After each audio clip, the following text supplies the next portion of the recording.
అందరికీ నమస్కారం. నేను మీ దేవి. శాడిస్ట్ మొగుడు సీజన్ 2 61వ భాగం.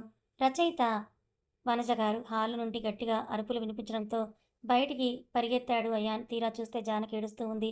అభి చేతుల్లో ఫిట్స్ వస్తూ ఊపిరి తీసుకోవడానికి కష్టపడుతూ నిలుక్కుపోతున్న ఆద్యని చూసేసరికి అయాన్ ప్రాణం పోయినట్లుగా అయ్యి వెంటనే అభి దగ్గరికి వెళ్ళి ఆద్యని చేతుల్లోకి తీసుకొని ఫాస్ట్‌గా బయటికి పరిగెత్తాడు. అప్పటికే అజిత్ కార్ రెడీ చేసి పెట్టడంతో నలుగురు హాస్పిటల్‌కి చేరుకునేసరికి డాక్టర్ పర్మిషన్ కూడా అవసరం లేకుండా ఐసీయూలోకి వెళ్లి ఆద్యని పడుకోబెట్టిన అయాన్ ఆద్య గుండెల మీద చేయి పెట్టేసరికి అతని చెయ్యి వణికింది. మెల్లిగా అయాన్ ఆద్యకు హార్ట్ బీట్ చెక్ చేస్తూ ఉన్నాడు. ఆ క్రమంలో ఎంత టెన్షన్‌గా ఉందో అతనికి మాత్రమే తెలుసు. బికాస్ అతను పట్టుకొని 2 సంవత్సరాలు అవుతా ఉంది కాబట్టి ఆ మాత్రం ఇది సహజమే. కానీ ఆద్య బీపీ ఇంకా పల్స్ అప్ అండ్ డౌన్ అవుతూ ఉంటే అయాన్‌కి ఏం చేయాలో అర్థం అవ్వడం లేదు. బయట జానకి మాత్రం ఏడుస్తూనే ఉంది. అభి కూడా చాలా టెన్షన్ పడుతూ ఉన్నాడు. ఆద్యకి ఏం జరుగుతుందేమో అని. ఇక్కడ ఇంట్లో పరిస్థితి చూస్తే జ్వాల ఒక విషపు నవ్వు నవ్వుతూ ఉంది. మెల్లిగా ఆమె దగ్గరికొచ్చింది గాయత్రి ఆంటీ. కొంపదీసి ఇదంతా నీ వల్ల కాదు కదా జరిగిందని ఆమె గుండెల మీద చెయ్యి వేసుకుంటూ అడిగితే జ్వాల ఒక నవ్వు నవ్వి ఊరుకుంటుంది. అమ్మ నిజం చెప్పవే తల్లి. ఈసారి మాత్రం అభి ప్రాణాలతో వదులుతాడని అస్సలు నమ్మకం లేదు కాబట్టి నీ జాగ్రత్తలో నువ్వుండని గాయత్రి అంటూ ఉంటే జ్వాల నవ్వుతూ అప్పుడప్పుడు దేవుడు నాలాంటి వాళ్ళ పక్కన కూడా ఉంటాడని ఇలాంటప్పుడే అర్థమవుతుంది. చూసారా ఇప్పుడు నేనేం చేయకుండానే ఆ దేవుడు మనకు అభికి ఎలా బుద్ధి చెప్పాడో. ఆ చిన్న పిల్లకి ఏమైనా అయితే అభి ప్రాణాలతో ఉండడు. అభి ఒంట్లో ప్రాణం లేకపోతే ఆ జానకి ఊపిరి కూడా ఆగిపోతుంది. చూసారా లింక్ ఎలా కుదిరిందో అని ఆమె గట్టిగా నవ్వుతూ ఉంటే ఆ నవ్వు ఆపవే తల్లి. నీతో మాట్లాడడం ఎవరైనా చూసారంటే ఈ పాపంలో నాకు కూడా భాగం ఉందని అనుకొని నన్ను ముక్కలుగా నరికినా నరుకుతారు. అసలే నా అల్లుడికి నా మీద కోపం మామూలుగా లేదంటూ గాయత్రి భయపడుతుంటే, అరే ఆగాంటీ అప్పట్లో నాతోనే చేతులు కలిపి కాస్ట్‌లీ నెక్లెస్‌లు, పట్టు చీరలు తీసుకున్నావు కదా! మరిప్పుడు పక్కన ఉండకుండా ఎక్కడికి వెళ్తున్నావని జ్వాల అరుస్తూ ఉంటే, ఎప్పుడు అంటే నన్ను కాపాడటానికి మా అన్నయ్య ఉండేవాడే, అడ్డుగా ఉండేవాడు. ఇప్పుడు అందరూ చంపేయాలని చూసేవాళ్ళు తప్ప కాపాడేవాళ్ళు ఎవరూ లేరు. అందరూ బాగా కోపంగా ఉన్నారు. ఇప్పుడు జరిగిన దానికి నీకు ఏం సంబంధం లేకుండా ఉంటే సైలెంట్‌గా ఉండటమే నేర్చుకొని ఉండు. అంతేకానీ ఎక్కువ వాగినా, అతిగా ఏమైనా చేసినా కూడా చెయ్యడానికి చూస్తారు. కాదు కాదు కన్ఫర్మ్ చేస్తారు అని అంటూ గుండె మీద చెయ్యి వేసుకొని గాయత్రి భయంగా అక్కడి నుంచి పక్కకు వెళ్ళిపోయేసరికి జ్వాలలో నవ్వు, గర్వం తొంగి చూసింది. హ్యాపీగా తన రూమ్‌లోకి వెళ్ళిపోయి పాటలు పెట్టుకొని డీజే స్టెప్పులు 2 ఎగరేసి పడుకుంది జ్వాల. ఆదిత్యని జాహ్నవి దగ్గర వదలడంతో వాడికి ఎక్కువగా అలవాటైంది జాహ్నవి. అమ్మా! అమ్మా! అంటూ నిద్రలేస్తూ నేడ్చిన వాడిని సముదాయిస్తూ దగ్గరికి తీసుకుంది జాహ్నవి. పిల్లల ఆలనా పాలనా చూడాలంటే అమ్మే అవ్వనవసరం లేదు కదా! వాళ్ళకి ప్రేమ పంచితే అమ్మతనం కూడా మనలోనే ఉందన్నట్టుగా నిరూపించిన జాహ్నవి ఆదిత్యని దగ్గరికి తీసుకొని అమ్మ బయటికి వెళ్ళింది. వస్తుంది. అప్పట్లోపు నువ్వు రెడీ అయ్యి గుడ్ బాయ్ లాగా టిఫిన్ తినేసేయాలంటూ వాడికి స్నానం చేయించి ఫుడ్ తినిపించింది. ఆదిత్యతో కబుర్లు చెప్తూ తినిపిస్తున్న జాహ్నవి ముందుకు వచ్చి కూర్చున్న జాల జాహ్నవి పాపం అప్పుడు బిడ్డని పోగొట్టుకొని ఇప్పుడు ఇంకొకరి బిడ్డకి తినిపిస్తున్నావు. నువ్వు నిజంగా చాలా గ్రేట్ జాహ్నవి అని అంటూ జ్వాల పరిహాసంగా అంటే కోపంగా చూసిన జాహ్నవి నిజంగా నీ వల్లే నేను నా బిడ్డని ఆ రోజు పోగొట్టుకున్నాను. కానీ వీడు నా సొంత కొడుకు కంటే నాకు ఎక్కువ అని అంటూ జాహ్నవి ఆదిత్యని దగ్గరికి తీసుకుంటూ అంటే అవునులే ఇంకా పిల్లలు పుట్టినప్పుడు ఇలాంటిది ఏదో ఒకటి ఉండాలి కదా అని జ్వాల వెర్రిగా చెప్పడంతో జాహ్నవికి ఒళ్ళు మండిపోయి వేడి వేడి సాంబారం చేతి మీద వేసేసి ఆదిత్యను తీసుకొని లోపలికి వెళ్ళిపోయింది. టిఫిన్ టైంకి ఆద్యకి బాలేదని అందరికీ తెలిసిపోతే ఒక్కొక్కరు పాప కోసం బాధపడటం మొదలుపెట్టారు. కానీ ఎవరూ హాస్పిటల్‌కి వెళ్ళలేదు. ఎందుకు దేవుడా! ఇంకా నా ఇంటిని ఇంతగా పరీక్ష పెడుతున్నావు?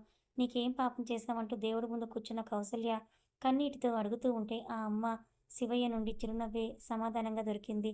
ఎందుకు స్వామి అలా నవ్వుతూ చూస్తున్నారు? నీ బిడ్డలను నువ్వే కాపాడాలి కదా!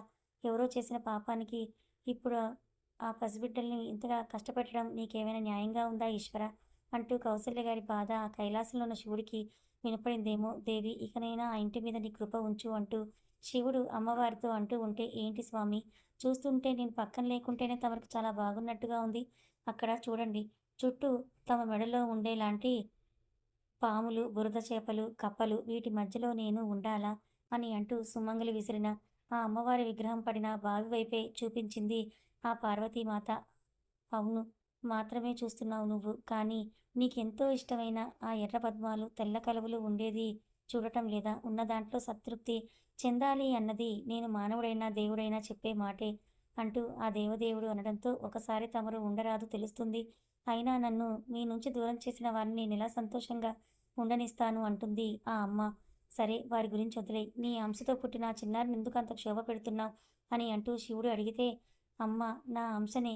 కానీ ముడిపడిన బంధం ఆ అభిరాముడు జానకిలది కదా స్వామి. వారి బాధతో అయినా నన్ను మీ దగ్గరికి చేరుస్తారని చిన్న ఆశ స్వామి. నీకు కూడా ఇంతటి స్వార్థమా దేవి అని ఆ అయ్య అంటే, స్వార్థం ఎందుకుండదు? మీరిచ్చిన 2 సంవత్సరాల గడువు తీరిపోయింది. ఇంకా వాళ్ళు ఆలస్యం చేసే ఒక్కో గడియ ఎన్నెన్ని జరుగుతాయో కూడా ఎవరి ఊహకి తెలియదు అని అమ్మ అంటే, బోలా శంకర అని పిలిస్తేనే వరాలిచ్చేవాడిని నేను. అలాంటి 20 సంవత్సరాలు ఎలాంటి కోరిక కోరకుండా నిత్యం నన్ను పూజలు చేసే నా భక్తురాలిని నేనెలా కాపాడకుండా ఉంటాను అని జానకిని ఉద్దేశించి చెప్పాడు ఆ మహాశివుడు. అంటే అర్థం నేను చేసే పనికి మీరు అడ్డు వస్తారనే కదా! అలా చేశారో బాగోదు అని అమ్మ అనేలోపే నీ పంతం నీది, నా భక్తి నాది దేవి అని అంటూ మెల్లిగా జారుకున్నారు ఆ శివయ్య. పార్వతీదేవి ఆగ్రహం నుండి మీ భక్తులకు ఎలా గుర్తు చేస్తానో చూడండి అని అంటూ ఆ అమ్మ చూపు సీతారామపురం వైపు పడింది. సీతారామపురం ఈ ఊరి గురించి సీజన్ 1లో ఉంది. ఒకసారి చెక్ చేసుకోండి. పెద్దలందరూ కూడా రచ్చబండ దగ్గర సమావేశమయ్యారు. 10 మంది వరకు ఉన్నారు ఆ ఊరి పెద్దలు.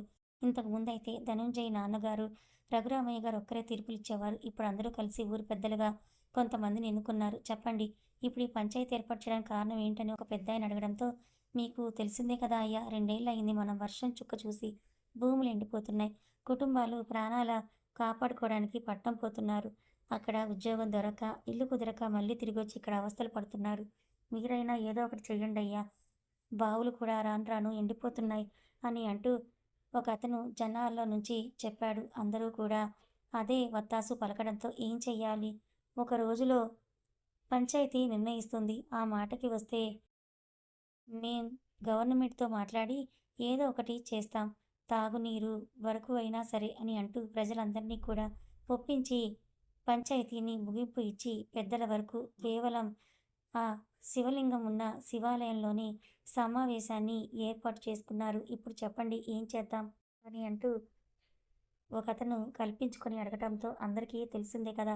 ఆ సూర్యదేవరి ఇంటి ఆడబిడ్డ సుమంగలి చేసిన పనికి మన ఊరికి పట్టిన గడ్డే ఇదంతా అని అంటూ ఒకరన్నారు. ఇప్పుడు మరి ఎలా చేయడం? ఎవరైనా వెళ్ళి ఆ అమ్మవారి విగ్రహం అడవిలో నుంచి తీసుకొని వచ్చి గుడిలో ప్రతిష్ఠాపిస్తే ఏమైనా ఉపయోగం ఉంటుందేమో అని ఇంకో ఆయన అంటే, ఆ ప్రయోగం కూడా అయిపోయింది. వెళ్ళిన వాళ్ళు రక్తం కక్కుకొని చనిపోయారు. వాళ్ళ కుటుంబం వారసత్వం లేకుండా పోయింది అని అన్నారు ఇంకొకరు. లేదు, ఎవరు కూడా సాహసం చేయడానికి వీల్లేదు. కేవలం ఏం జరగాలన్నా ఆ సూర్యదేవర ఇంటి వారసుల చేతుల మీదుగా మాత్రమే జరగాలి అని ఒకరంటే, ఇది రామయ్య ఉన్నప్పటి మాట.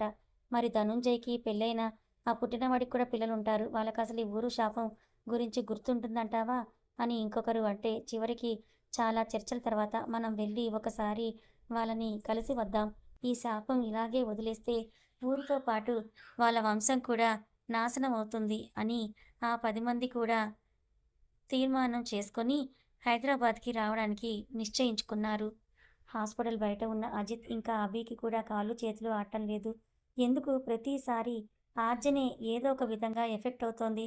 తన బోన్ మ్యారో ట్రాన్స్‌ఫర్ వల్లే ఇవన్నీ జరుగుతున్నాయా అని అనుకోగానే అభికి చాలా గిల్టీగా అనిపించి ఐసీయూలో నుండి తన చిట్టి తల్లిని చూసేవాడు కాస్త చూడటం ఆపేసి పక్కకు వెళ్ళిపోయాడు. అజిత్, జానకి ఒకరినొకరు చూసుకోవడంతో అభి సిట్యుయేషన్ అర్థం చేసుకున్న అజిత్, జానకి అభి దగ్గరికి వెళ్ళి ఇక్కడ నేను చూసుకుంటానని చెప్పడంతో సరే అంటూ అభి దగ్గరికి వెళ్ళేసరికి అభి కష్టం మీద బాధను దిగమింగి ఎటువైపో చూస్తూ ఉన్నాడు. అతని భుజం మీద చేయి వేసిన జానకి రామ్ అని పిలిచేసరికి బరస్ట్ అయిన అభి జానకిని గట్టిగా హగ్ చేసుకుంటూ, నాతో ఉన్న వాళ్ళందరినీ ప్రమాదంలోకి నెట్టేస్తున్నాను జాను.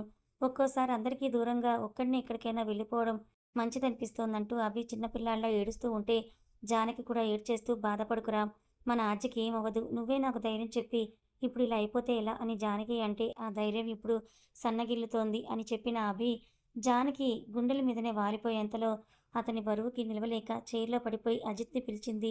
అభి లే అని అంటూ అజిత్ ఊపుతూ పిలుస్తున్నా కూడా లేవకపోవడంతో ఇద్దరికీ కంగారొచ్చేసి అడ్మిట్ చేశారు. డాక్టర్ చూసి స్ట్రెస్ వల్ల పడిపోయారంతే. ఇంజెక్షన్ చేశాను. ఇంకో గంటలో తనకి స్పృహ వస్తుందని చెప్పి వెళ్ళిపోయారు. దిగులుగా అభి దగ్గర జానకి ఉంటే అజిత్ పాప దగ్గరికి వెళ్ళాడు. చాలా సేపటి తర్వాత ఆద్య హార్ట్ బీట్ స్టేబుల్ అవ్వడంతో కొంచెం రిలాక్స్ అయ్యాడు అయాన్. కానీ చాలా అంటే చాలా స్లోగా ఉండడంతో ఏం చేయాలనుకుంటూనే ప్రిస్క్రిప్షన్‌లో ఒక టెస్ట్ నేమ్ రాసి అక్కడ ఉన్న డాక్టర్‌కి చూపించాడు అయాన్.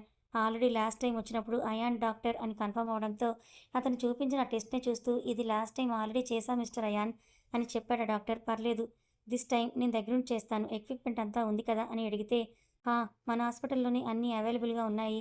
మీరు వస్తే మా జూనియర్ హెల్ప్ చేస్తాడని ఆ డాక్టర్ చెప్పడంతో ఓకే అంటూ ఆజ్ఞనెత్తుకున్న అయాన్ సొంతంగా అతని పాపకి దగ్గరుండి అన్ని టెస్టులు ఇంకా స్కాన్‌లు చేశాడు. అవి పైకి అన్నీ కరెక్ట్‌గా ఉన్నా కూడా ఏదో తేడా అతని డాక్టర్ బుర్ర పసిగట్టడంతో వెంటనే చాలా డీప్ స్కాన్ కూడా చేసేసరికి ఓ గాడ్ అనుకుని ఆశ్చర్యపోయాడు అయాన్. దీనికి ట్రీట్మెంట్ లేదా అంటూ కాసేపు ఆలోచించి వెంటనే థామస్కి కాల్ చేసేసరికి సెకండ్ డ్రింకే లిఫ్ట్ చేసిన ఆయన చెప్పు అయాన్ 2 ఇయర్స్ వరకు నాతో మాటలే కుదరలేదా నీకు అని అడిగితే డాక్టర్ నాకు అర్జెంటుగా ఒక సొల్యూషన్ కావాలి అని చెప్తూ మీకు తెలిసే ఉంటుంది కదా డాక్టర్ అభిని బతికించడం కోసం తన పాప బోన్ మ్యారో సెట్ అయితే ట్రాన్స్‌ప్లాంట్ చేశాం. ఇప్పుడు దానికి రిలేటెడ్‌నే ఆచకి మళ్ళీ స్టార్ట్ అయింది. ఇప్పుడు టేక్ ఇట్ ఈజీ తీసుకున్నా కూడా పెద్ద అవుతూ పోయేసరికి అభి ప్రాబ్లమే తనకు కూడా రావచ్చు. అండ్ ఇంకా అన్ని ఇయర్స్ కూడా బ్రతకపోవచ్చని అయాన్ టెన్షన్‌గా చెప్పేసరికి థామస్‌కి కూడా టెన్షన్ వేసి నాకు ఈవినింగ్ వరకు టైం ఇవ్వు అయాన్.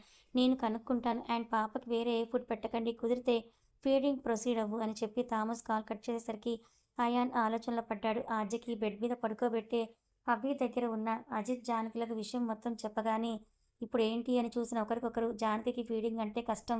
ఫార్ములా మిల్క్ ట్రై చేద్దామని అంటే నో అజిత్. అవి సెట్ అవ్వకపోతే మళ్ళీ అదొక పెద్ద టెన్షన్ అవుతుంది.